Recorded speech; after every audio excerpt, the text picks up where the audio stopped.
ત્યાર પછીનો આપણો મંત્ર છે મિત્રો, એ પણ આપણને શ્લોક પૂર્તિમાં જ પૂછાય છે, બરાબર। આ પદ્યમાંથી 3 મંત્રો શ્લોક પૂર્તિમાં પૂછાશે। શ્લોક પૂર્તિ એટલે જેમાં આપણે શ્લોક મોઢે આ રીતે સંસ્કૃતમાં લખવાના હોય। એક તો અગ્નિ મિલે વાળો, બીજો જે આપણે નમઃ સંભવાય વાળો કર્યો તે, અને ત્રીજો આ ભયાનામ ભયમ। જોઈ લઈએ શું કહેવા માંગે છે। અહીં પણ ઈશ્વર ઈષ્ટ દેવતા છે એમની જ સ્તુતિ કરેલી છે। ભયાનામ ભયમ, ભયાનામ એટલે કે જે ભયજનક સંજોગો છે એમાં ભયમ એટલે કે ભયરૂપી।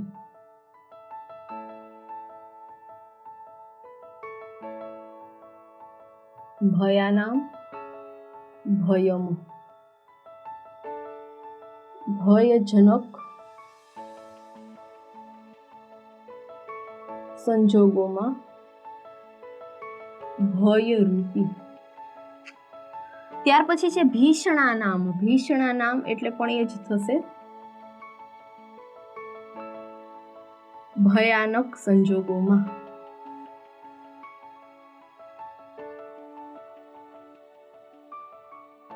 ગતિહિ એટલે કે ગતિ, પ્રાણીઓની ગતિ। પાવનમ એટલે કે પવિત્ર।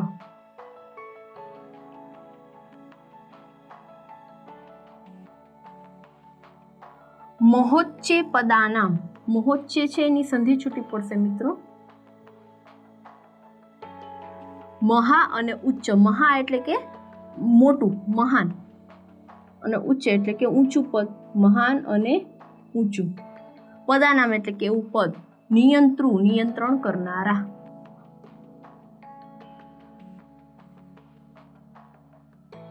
નિયંત્રણ કરનાર। ત્વમ એકમ, અહીં પણ સંધિ છૂટી પડશે। ત્વમ એકમ, ત્વમ એકમ, ત્વમ એટલે કે તું ને એકમ એટલે કે એક, તું એક। પરેશામ એટલે કે ઉત્તમ શ્રેષ્ઠ।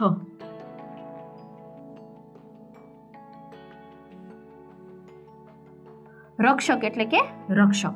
જોઈએ શું કહેવા માંગે છે। ભયાનામ ભયમ, અહીંયા છે એ કોઈ પણ દેવતાઓનું નામ નથી આપેલું એટલે આપણે કાઉન્સમાં લખી નાખશું હે ઈશ્વર, બરાબર। હે ઈશ્વર તું, આટલું આપણે કાઉન્સમાં લખશું।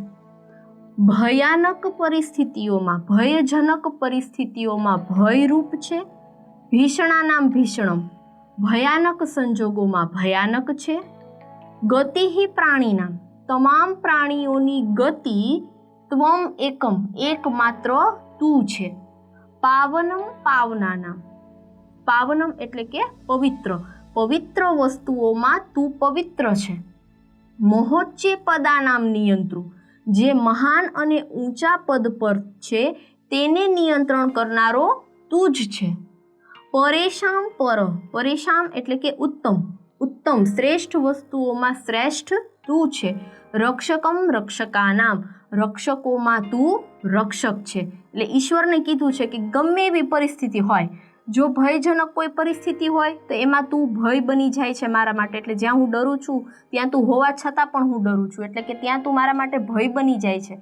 જ્યાં ભયાનક એવી પરિસ્થિતિ ઉત્પન્ન થાય તો ત્યાં પણ તમે ભયાનક રૂપ છો। આપણે જોઈએ જ છીએ અત્યારે કે પૂર આવે છે કે ધરતીકંપ આવે છે, એ ઈશ્વરનું જ રૂપ છે। તો એ ઈશ્વરનું ભયાનક રૂપ થયું કે ભયાનક સંજોગોમાં તમે ભયાનક છો। કોઈ ભયજનક એવી પરિસ્થિતિ ઉત્પન્ન થાય તો તેમાં ભયજનક છો। પરંતુ બધા પ્રાણીઓની ગતિ તો તમે એક જ છો। બધા પ્રાણીઓ જે છે, મનુષ્યથી માંડી પ્રાણીઓથી માંડી બધાની ગતિ, બધાનું જે ઉદ્ધાર કરનારા છો એ તમે જ છો। ત્વમ એકમનું ગુજરાતી અહીંયા પણ લેશું, તમે જ છો। પાવનમ, જે કાંઈ પણ પવિત્ર વસ્તુ છે એમાં તમે પવિત્ર છો। મહા ઉચ્ચ પદે, જે લોકો મહાન ઊંચા ઊંચા પદ પર બિરાજમાન છે એવા લોકોને નિયંત્રણ કરનારા તમે જ છો, કે જે લોકો ઊંચું સ્થાન ધરાવે છે એનું નિયંત્રણ તમે જ કરો છો। ત્વમ એકમ, તમે એક જ છો કે જે એમને નિયંત્રણમાં રાખી શકો। પરેશામ, કોઈ ઉત્તમ વસ્તુ આ પૃથ્વી ઉપર હોય તો એ ઉત્તમ પણ તમે જ છો। અને રક્ષકમ રક્ષકાનામ, રક્ષણ કરનારા પણ તમે જ છો, રક્ષક। ભલે ટૂંકમાં જેવી પરિસ્થિતિ હોય એમાં તમે છો ઈશ્વર। જો ખરાબ પરિસ્થિતિ હોય તો એમાંય તમે છો, સારી પરિસ્થિતિ હોય તો તમે જ છો। અને આ બધાની અંદર રક્ષણ કરનારા, નિયંત્રણ કરનારા પણ તમે એક જ છો। ટૂંકમાં ઈશ્વર છે એને બધી પરિસ્થિતિઓ માટે પણ જવાબદાર ઈશ્વરને જ બતાવ્યા છે અને ઈશ્વરનું જ રૂપ બતાવ્યું છે, બરાબર। રૌદ્ર રૂપ તમે જોવો છો ઈશ્વરનું, તો સૌમ્ય રૂપ પણ જોવો છો। એટલે અહીં ઈશ્વરના રૂપની વાત કરી છે કે ગમે એ પરિસ્થિતિ હોય ઈશ્વર એમાં સ્વરૂપ તો તમે જ છો। બરાબર. તો આપણે શ્લોક પૂર્તિમાં યાદ રાખશું. ફરી પાછું એકવાર ભાષાંતર કરી દઉં છું. ભયાનામ ભયમ, ભયજનક સંજોગોમાં ભયરૂપી. ભીષણમ ભીષણાનામ, ભયાનક સંજોગોમાં ભયાનક. ગતિ પ્રાણીનામ, પ્રાણીઓની ગતિમાં. પાવનમ પાવનાનામ, પવિત્ર વસ્તુઓમાં પવિત્ર. મહા ઉચ્ચ પદાનામ નિયંત્ર, મહાન અને ઊંચા પદ પર જે છે એને નિયંત્રણ કરનારા. ત્વમ એકમ, તમે એક છો. પરેશામ પરમ, પવિત્ર ઉત્તમ વસ્તુઓમાં ઉત્તમ છો. રક્ષકમ રક્ષકાનામ, રક્ષણ કરનારાઓમાં તમે રક્ષક છો. બરાબર. ત્યાર પછીનો જે મંત્ર છે એ જોઈએ. વયમ, વયમનો મતલબ થશે અમે. વયમ એટલે અમે. ત્વામ એટલે કે તમને, ઈશ્વરને તમને એટલે. સ્મરામો એટલે કે યાદ કરીએ છીએ, સ્મરણ કરીએ છીએ. સ્મરણ કરવું ઈશ્વરના નામનું. ભજામો, ભજીએ છીએ, ભજન કરીએ છીએ તમારું.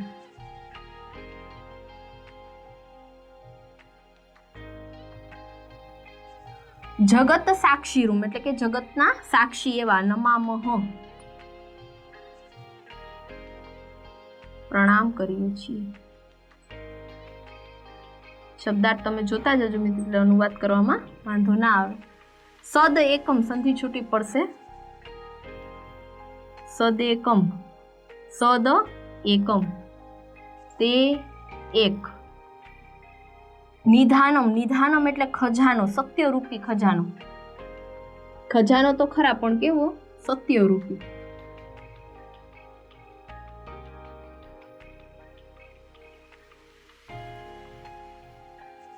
નિરાલંબરીશમ, આખો સાથે જ શબ્દ છે. નિરાલંબ,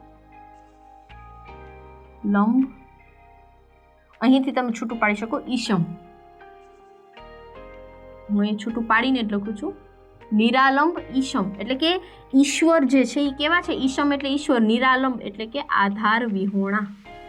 ઈશ્વરને કોઈ આધારની જરૂર નથી, પ્રાણી માત્રને જ આધારની જરૂર પડે છે. ભવા અંબોધિ પોતમ, આનો મતલબ થશે સંસાર રૂપી સાગરના નાવિક.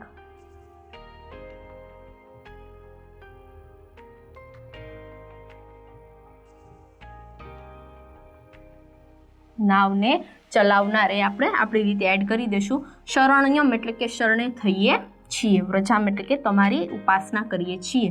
શું કહે છે જોઈએ. વયમ ત્વામ, અમે તમારું. સ્મરામો, સ્મરણ કરીએ છીએ. અમે તમને ભજીએ છીએ. અહીં તમને એટલે કોને? ઈશ્વરને.